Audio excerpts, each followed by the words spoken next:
أعوذ بالله من الشيطان الرجيم. بسم الله الرحمن الرحيم. الحمد لله رب العالمين، والصلاة والسلام على رسوله الكريم محمد بن عبد الله وعلى آله وصحبه أجمعين. السلام عليكم ورحمة الله وبركاته، وسعد الله أوقاتكم بكل خير. تمتين الله سبحانه وتعالى نامتين مالونجي agatali mbuyi bwonna wadde obukendeevu bwonna Allah subhanahu wa ta'ala kesezza kuno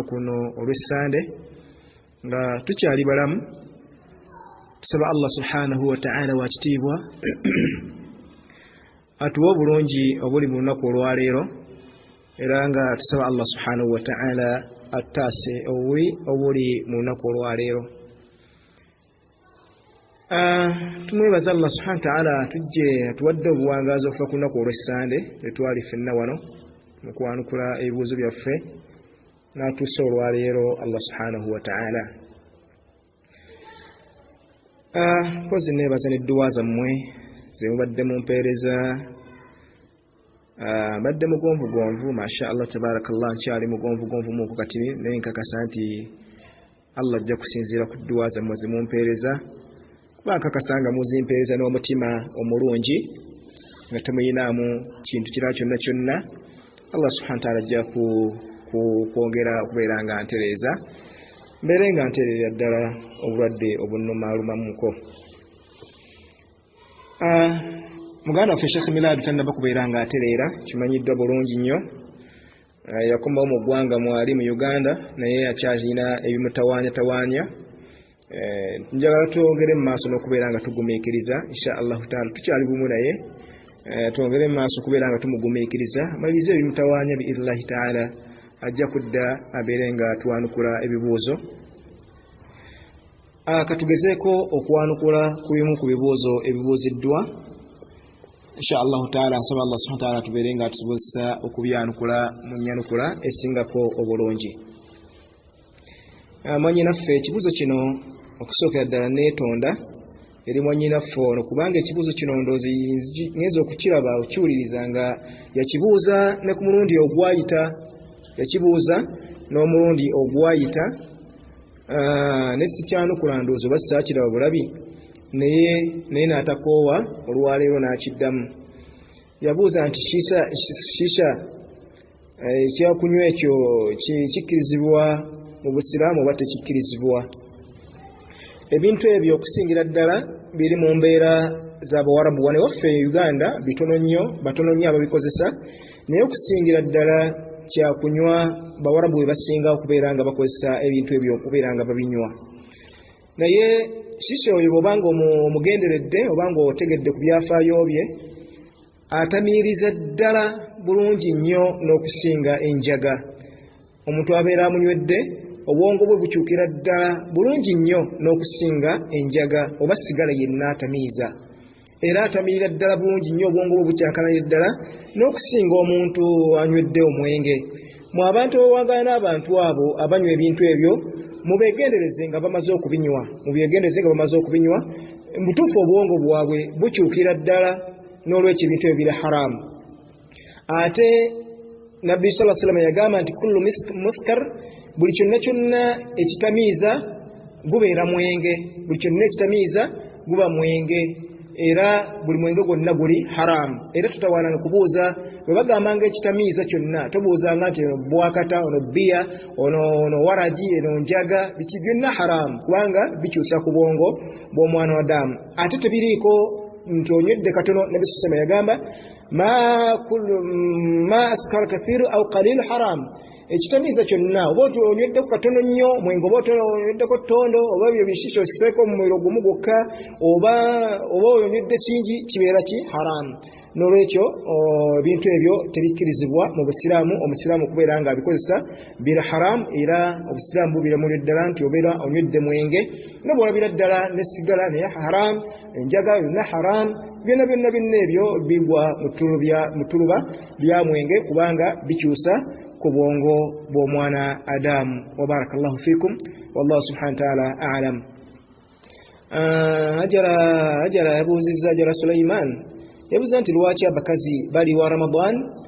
ne bataliwa swala. lwaki baliwa Ramadan ne bataliwa sola ekyo kya Allah subhanahu wa ta'ala yakyesigaliza ekyo Allah subhanahu wa ta'ala yakyesigaliza era yakimanyi era toyina na kukibuuza era nga botasobola kuboera tokesobola kera ntya n'obuuza nti lwaki abantu tulya emmere oba oli awo emizakazo oyinza okuba nga ogimanyi lwaki olya naye toyina kukibuuza nga bw'otabuuza nti lwaki tusaala essola bingi nnyo byotasobola kubeera nga weebuuza ekyo kijje mu bintu by'obuuza lwaki abakyala baliwa Ramadan ne babeera nga tebaliwa sola eyo saddaaka Allah subhanahu wa ta'ala yabeera nga yagiwa abakyala la yus'al amma yaf'al Allah subhanahu wa ta'ala tabuuzibwa kwekyo kyabaakoze Allah subhanahu wa ta'ala tabuuzibwa kwekyo kyabaakoze era kyabaasazeewo wa hum yus'aluna tufe tubuuzibwa n'ekyo ye sharia omukulu w'eshari'a ye Allah subhanahu wa ta'ala nanyini shari'a yateekawo amateeka g'obusiraamu ye Allah subhanahu wa ta'ala bwatu wabanga Allah bwe yakisalawo tekibuuzibwa era kireke toddamu kubeera ng'okibuuza sikumalamu maanyi toddamu kukibuuza ne bwatu muganda munnange mwenye naffe Allah bwatu yakisalawo okubeera nga abakyala balina okubeera nga baliwa Ramadan so nga tebaliwa sola wallahu subhanahu wa ta'ala a'lam. Onagamba nti senga omukazi aliko okuyonsa omwana asobole okubeera nga asiiba aleme okuliwa alamulwa atya ekyo kiri haramu ebbanga ng'omwana ono agenda okubeera nga omujja ku mabeere osobole okubeera nga omuwa kyayi gw'osiibe ebbanga ly'onaamala ng'ogenda kukosa omwana oyo ojja kubeera okoze omusango mu busiraamu kubanga Allah rukhsa yagikuwa ate mwana wattu olukusa olwo Allah lyakuwa olufunamu n'empeera mukyala okubeera nga olubuto olukulu oyengeetana otambula oyengeetana tosobola kubeera ng'osiiba n'ogamba akanjireke ekyokusiiba kyo kinnyini okifunamu empeera ate n'ofuna n'empeera z'okubeera ng'oli osiiba omwezi ogwa Ramadan n'ekyo togezaako tokkiriza okubeera ng'okikola n'olumya ekitonde kubanga waliwo okukola okusiiba ekisingako obulungi kwe kubeera ng'olya ojja kubeera nga oliwa ojja kubeera nga okola ng'oliwa hatha awula ekisingako obulungi wabula ebiseera ebisinga abakyala waliwo abakyala Allah subhanahu wa ta'ala yatonda nga banjawulo ng'asobola okubeera n'olubuto naye ng'embeera zonna ali nno mu bulungi asobola okubeera olubuto ne lukula n'atuuka n'okuluzaala enkya naye ng'akyasobola okusiiba waliwo n'abakyala Allah be yawa ng'asobola okubeera nga ayonsa omwana naye nga mu kuyonsa omwana ogwo ng'ate asobola bulungi nnyo okubeera nga asobola okusiiba naye nga bw'ayonsa tolina mutawaana naye kasitooka kasa nti ojja kukosa omwana ono tajja kufuna mabeere tajja kufuna mata kubanga osiibye gakalidde olujja kubeera nga okoze ezzambi ddene n'olwekyo beera nga olya omwana ayonke bw'anaamala okutereera ojja kubeera ng'okola atya ng'osiiba oba asobola okubeera ng'omwana mwana we wakamuzaala ogenda kumuyonseza myaka 2 liisa bw'oba nga tosobola kusiiba liisa kubanga omukazi ayonsa akkirizibwa okuliisa abanaku yuridu Allahu bikum yusra wala yuridu bikum usra Allah atwagaliza bwangu tetwagaliza buzibu n'olwekyo osobola okubeera ng'oliisa buliisa n'okata nakazaala omwana Ramadani etuuse omwana ngenda kumuyonsa mu myaka 2 ate gwe tojja kubeera mu abo abagenda okulinda emyaka 2 osobola okubeera ng'okola ng'oliwa nedda awo kyolina okukola kubeera nga okola otya ng'oliisa buliisa wakazaalika n'omukyala w'olubuto naye asobola okukola okuliisa kubanga ebbanga lyagenda okwetooloola nga tajja kusiiba bbanga ddene ebiseera by'olubuto bw'ogattako n'ebiseera by'okubeera nga agenda kubeera nga ali mu kuyonsa bbanga lyetoola wayitawo Ramadani kumpi 2 nnamba n'ekyo kikyalina okukola asobola okubeera nga akola ng'aliisa buliisa naye togezaako n'obeera nga saagala kuliisa saagala kuliwa n'ekyo kyenkola omwana ono kamuwa ekyayi nze nsobola okubeera nga nsiiba okubanga nfune bulungi ebyaki ebyokulya omwana wange oli asobola okubeera nga anywa kyayi oba muwe emmere nze nsobola okubeera nga nsiiba saagala kuliwa oba saagala kuliisa ojja kubeera nga okoze bubi ekisirako obulungi kuliisa oba kuliwa omwana asobola okubeera nga afuna ekyo kyateekeddwa okubeera nga afuna wallahu subhanahu wa ta'ala a'lam. Muganda waffe ayitibwa najju ko Anisha agatata we asoma eddua era mugamba asome eddua ate wano mutugamba makulu mu group ya friend tubagamba tisikitufu okusoma eddua kitufu kye kirwa mu butufu Nabi sallallahu alayhi tugamba ti omuntu yenna agezaako nakola muntu yenna agezaako nakola ibada yonna nga ibada gyagenda okukola laisa amuruna nga teri mwebyo Allah subhanahu wa ta'ala biyalagira fahuwa raddu omulimu ogwo gumuddizibwa nokyasigalanga tafunamu mpeera ate mwana wattu afunamu omusango munene nnyo mu maaso g'ekitiibwa Allah subhanahu wa ta'ala ogezaako n'okola ibada yonna naye nga ibada eyo togiyinaako kumanya konna teyaliiko mu njigiza ya mbaka Muhammadin sallallahu alaihi wasallam oba Allah subhanahu wa ta'ala ye mwennyini talina waagyogerako obeera okoze ezambi ddene nnyo bw'otunulira ku mbeera eyo omwanyinaffe gy'obuuzaako ey'okusoma eddua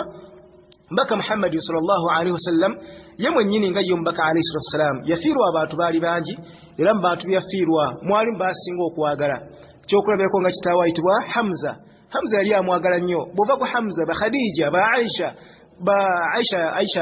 taliko naye nga Khadija mbaka alayhi salatu wassalam yamwagala nnyo naye twakirabako nga omulundi n'ogumu ng'akuŋŋaanyizza basahaba oba ye mwennyini n'abantu b'ennyumba ye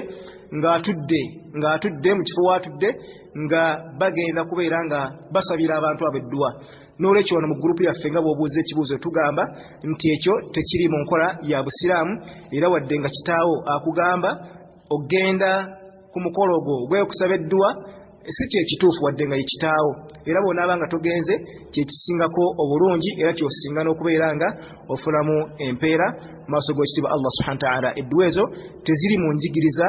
za mubaka Muhammad sallam ekituufu kyekirwa kwe kubeera nga osaba oba obusiraamu tebugaana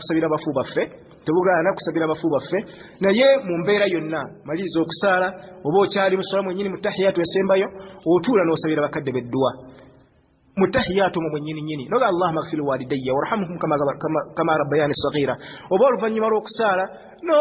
n'osabira bakadde bo mu mbeera yonna naye ng'embeera etali ntuufu gye tugamba y'ey'okubeera nga okuyita basseeka n'okuŋŋaanya abantu n'ofumba emmere ne mutuula ne musoma yaasiini ebyo tebiri mu njigiriza ya mbaka Muhammad sallallahu alaihi wasallam ne lwakubadde ng'olaba basoma Qur'ani ne lwakubadde ng'olaba basomesa nga bali mu mikolo egyo naye tekyakolwako omubaka Muhammad sallallahu alaihi wasallam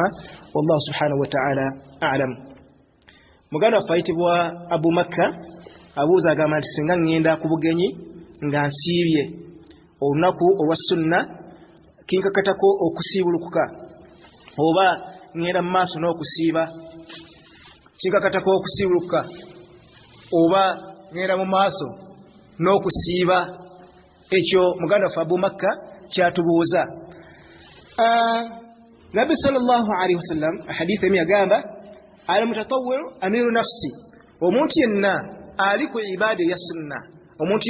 ku ibada ya sunna oba asiibye olunaku lwa sunna yabeera afuga nafsi ye yabeera afuga omwoyo gwe bw'ogenda mu maaso n'okusiiba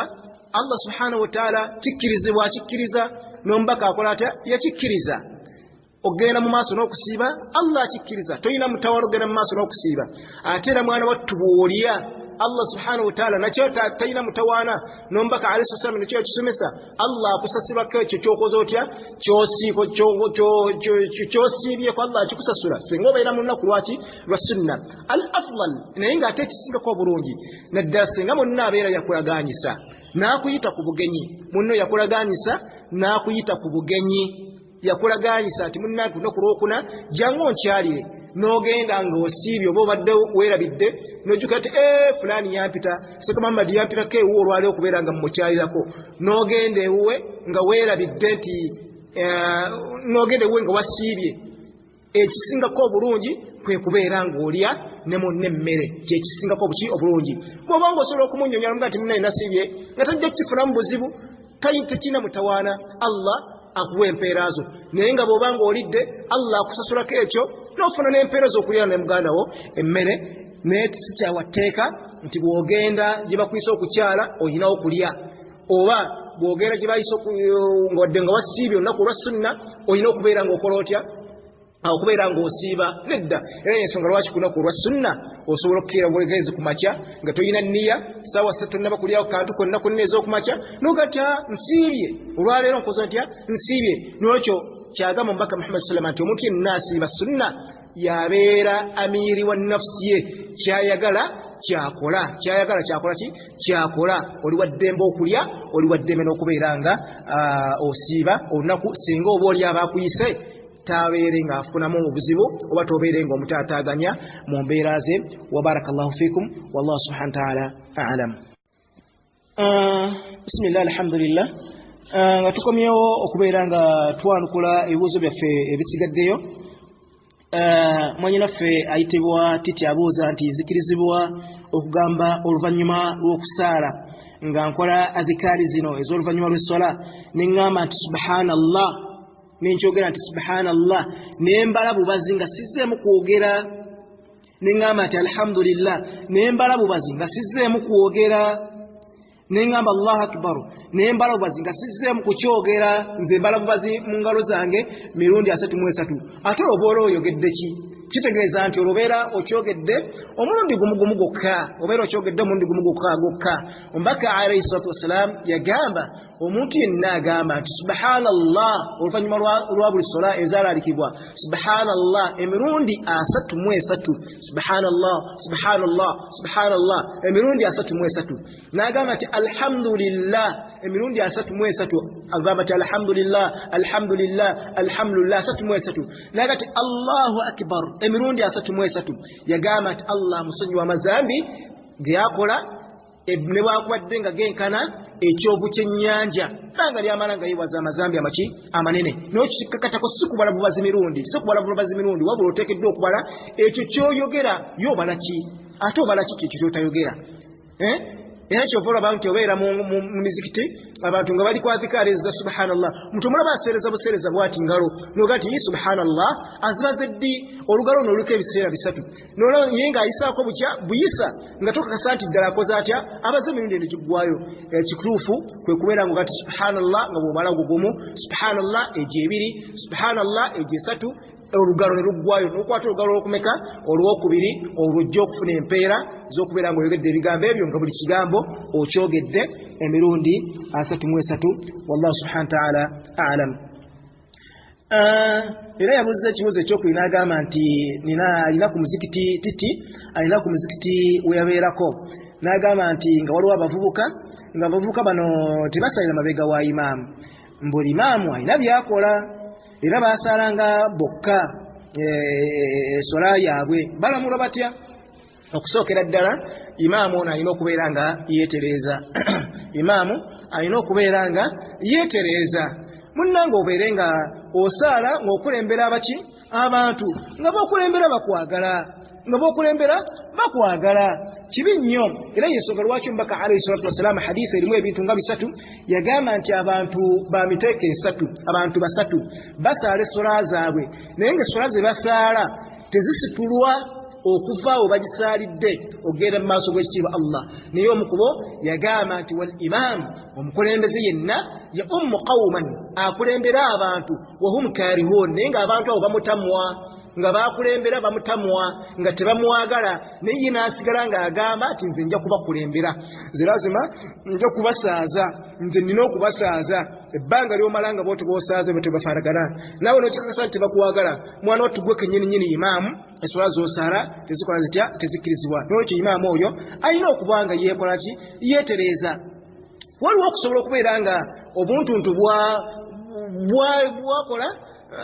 butonotono ate tebukuggyako kubeera nga ojja kusaalira emabega we ekyo tekikuggyako kubeera nga ojja kusaalira emabega we ojja kufuna omusango munene nnyo singa temumba ensonga eyo ewulikika ewulikika nti musajja mushiriku oba yawukana ne milla eno gye tuliko n'ogati anze sisalira mabega we olw'embeera olw'obuntuntu obubeera ku mizikiti n'ogaana okusalira mabega we ejjama gy'onaasaala oluvannyuma Allah subhanahu wa ta'ala tajja kukola ki tajja kubeera ng'agikkiriza olw'ensonga nti ogyemedde omukulembeze naye bw'abeera nga imaamu aslan nga mwononefu amanyiddwa ne mubeera nga abasiraamu mumutamwa ne mutasalira mabega we tugamba nti imaamu abeere nga yeetereeza oba oliawo asobole okubeera ng'asaaza abantu enswala zaabwe nga zikkirizibwa wallahu subhanahu wa ta'ala a'lam. Ono agamba nti Madina binti Yakub agamba nti senga mba nina taata wange n'ansaba ssente ng'agenda kusoma dduwa nkole ntya kuba nkimanyi nti edduwa ezo tezikkirizibwa. Tugamba nti bw'onaabeera mu mbeera eyo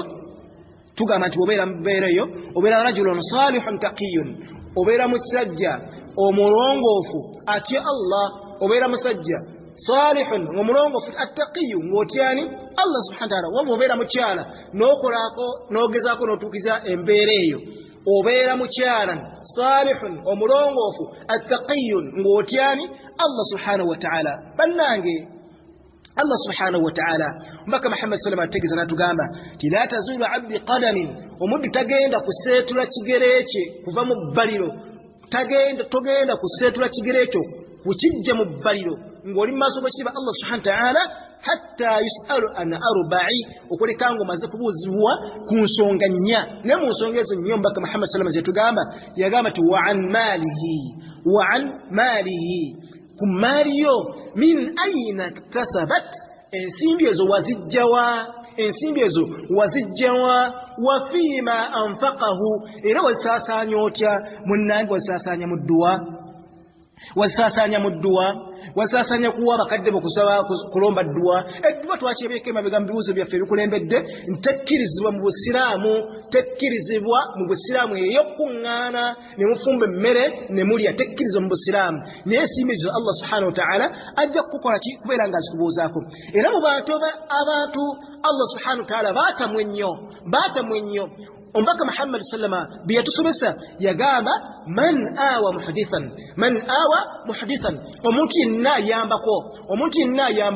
omuntu yenna w'ekitiibwa omuntu oyo azula mu busiraamu kubanga bannange okulomba edduwezo ez'abafu ne mukuŋŋaana ne musome Yaasiini obeera ozudde mu busiraamu ate nga zambi ddene nnyo baganda bange b'ebitiibwa okuzuula mu busiraamu n'okyogezaako n'oyamba ku muntu azudde mu busiraamu Allah subhanahu wa ta'ala akukyawa nnyo era agenda kukola omulimu gwa Allah. Tugamba nti omuntu yenna agaanye okuwaayo ennusu ye ne bwe ziba siringi 10 nga mukadde oyo akikusabye n'ogaana okubeera ng'okiwaayo tugamba nti rajulun oba maru'an salihun attaqiyun obeera musajja mulongoofu obeera mukyala mulongoofu era obalibwako ku bantu abatya Allah subhanahu wa ta'ala. Abange Allah subhanahu wa ta'ala yatugamba nti wataawanu ala albirri wattaqwa abange muyambagane wakati wammwe mu mbeera ennungi n'okutya Allah subhanahu wa ta'ala wala taawanu ala al-ithmi wal udwan temugezanko ne muyambagana wakati wammwe mu kujemera Allah tugamba nti mwanyi naffe bw'ogezaako n'okwata ensimbizo n'owa mukadde walomba edduwa ya jjajjaawo obeera oyambyeko ku bazuuzi Allah agenda kukuvunaana n'ensimbizo Allah agenda kukwokya lwaki ozitaddaawo bwe zitateekeddwa kubeera nga zibeerawo. Wa barakallahu fiikum wallahu subhanahu wa ta'ala a'lam. Mwanyinaffe omulala yabuuza n'agamba nti bwe nsala akiika like omwana ng'omulenzi bwe kimanyiddwa nti asalibwa embuzi 2 era nenzisala nesikola mukolo waka ennyama eyo n'enjigaba bugabi nzige akiika yange ekkirizibwa mwana watto okkirizibwa asulu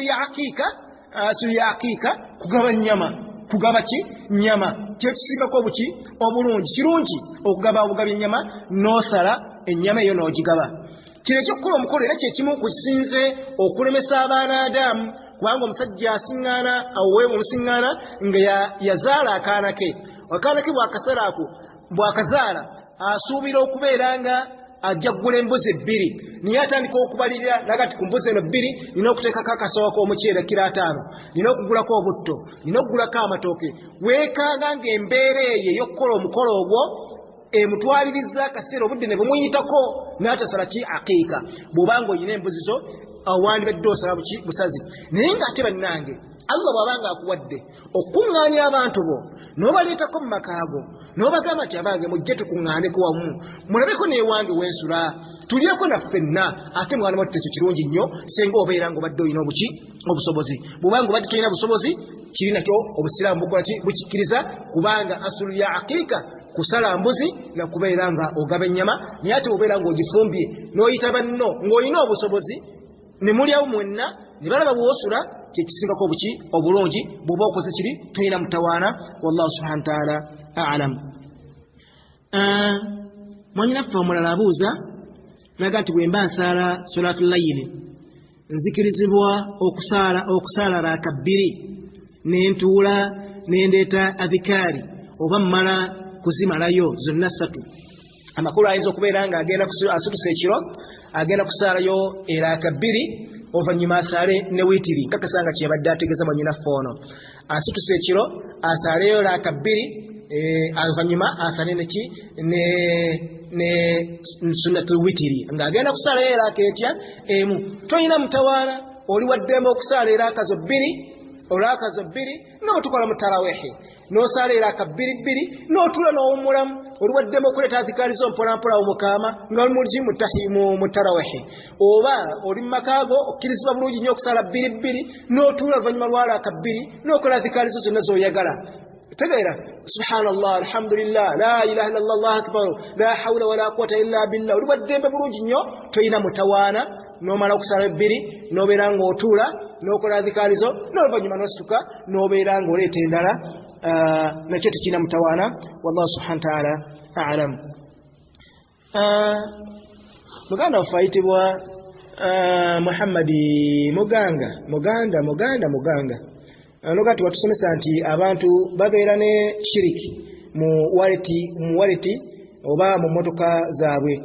naye nze bwemba n'akantu kange mu motoka nga kaliko subhanallah oba ekigambo ekirala kyonna eky'obusiraamu mba akoze shiriki.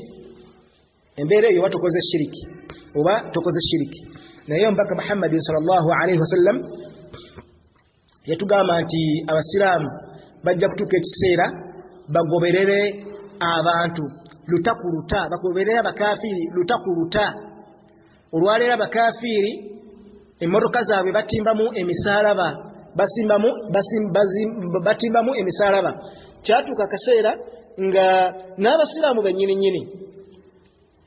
bennyini ne bakoppa enkoppa eyo n'osiŋŋaana nga aguze akamunyenye akatimbye mu motoka n'omusiŋŋaana omusiraamu nga aguze edduwa subhanallahi sakharana hadha wama kunna lahu muqrinin n'agitimba mu motoka naye nga mwana wattu n'edduwa eyo tasobola kugisoma era nga niba agenda okutambula takisobola kubeera nga asoma edduwa eyo obeera okoze kyabwereere kubanga ekigendererwa si kyakugitimba mu nnyumba kyekisimbaanaganako ng'ogenda mu maka g'omusiraamu yagula Qur'an n'azitimba mu nnyumba endala azitadde mu kabada agati ennyumba yange eteekeddwa okubeera mu Qur'an terina mugaso era togifunamu okubeera mu nnyumba yo nga togikola ki togisoma. Niyo kye yenkola si yaffe basiraamu kakasa nti ekisingako obulungi emmotoka yo givugirewo nga njereere bw'obanga okitaddemu oba tokoze shiriki naye ekisingako obulungi givugirewo nga njereere olina okwefaananiza abayahudi kubanga nabo bataddemu musaalaba gusoma musomiddwayo ng'ogenda okukola kyokutambula ebiseera ebisinga emmotoka zaffe zisingamu dduwa ezo ezaki eza safar naye ng'abantu obusinga obungi n'edduwa ezo tetuzimanyi. Era omuntu ovuga emmotoka n'ova ekapa n'ogenda ebutambala nga edduwa y'olugendo togisomye naye nga mwana wattu golowooza nti ogitimbye mu mmotoka teyina amakulu kyekirugegaluwa kubeera ng'okola ki ng'ogisoma kyekisingako obulungi okubeera nga ogisoma okusinga okubeera nga ogitimbamu obutimbi. Nja kukomaawo nga mukimanyi si bulungi njanukudde ebibuuzo bino lwannaakola ntya nti baganda baffe bonna tebaliiwo waliwo sigadde ebibuuzo bya muganda waffe Hudu naye nja kukomaawo mpulira obulago bwange bwonoonese insha allahu taala Mungu wanaaba atuwadde obuwangaazi. Ebibuuzo bya muganda waffe Hudu tujja bitandikirako ku lunaku lwa Sande olujja biidhnillahi taala wa barakallahu fikum wa jazakumullahu khair wa assalamu alaykum wa rahmatullahi wa barakatuh. Nsaba Allah subhanahu wa ta'ala atuwe olunaku olulungi.